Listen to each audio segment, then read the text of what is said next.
Now, we'll go to speakers, visiting members first.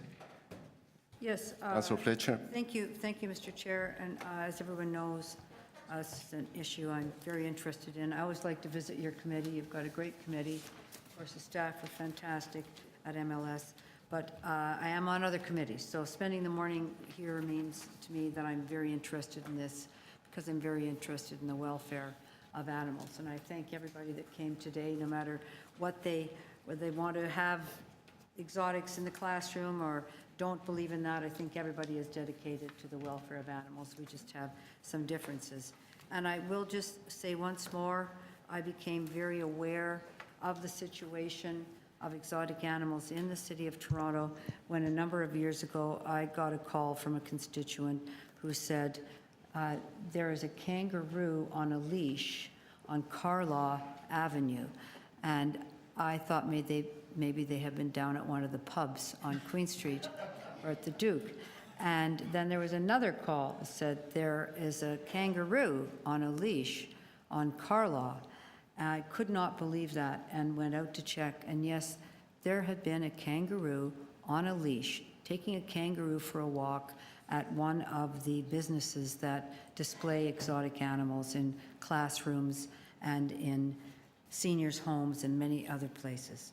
I then checked into that and went, ML&S actually did check into that, I have to thank them, and went and looked in the window because I couldn't get in. It was an old industrial building in the area. And there was a flamingo standing in a 9-inch pie plate with about an inch of water in the bottom, just standing, and in the room, a few other animals in cages. And going back a number of times, that flamingo was in that position for a long time. I felt that this is an exploitation of this animal. It's not enough for a teacher to want to show what a flamingo looks like. That is now the life of this animal in the pie plate as long as it's living there. Not in any of its natural habitat, not anything close, just for the so-called enjoyment or educational purpose. I don't think that's an educational purpose. And I don't think we should leave that up to teachers to say, oh yes, I'd like to have a flamingo in to show my class. We also have an obligation for animal welfare. A number of years later, I went to a fun fair, and there was a cage in a room with some rabbits, which are fine, a number of other things, and a kangaroo in a cage.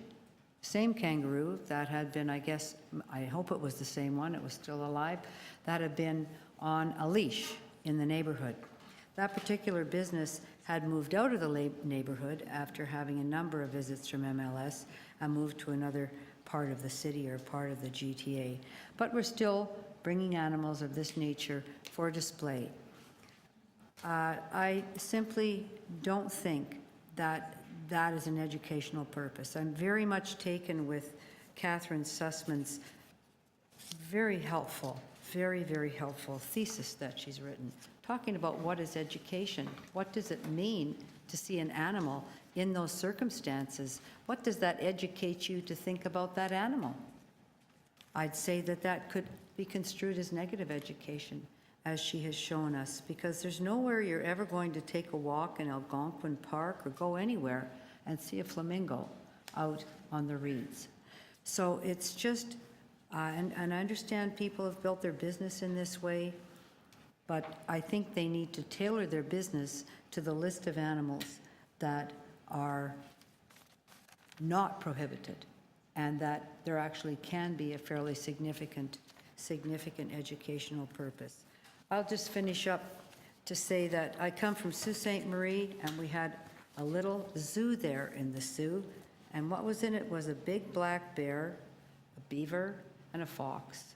And I went there many times as a child. I thought bears just sat. That was all what my impression is. That's what bears do. Bears don't just sit all day. They move around the bush, and they're pretty dangerous. They're not just big animals that sit there. I thought that foxes just walked in circles. That animal just paced all the time because it was in a small cage.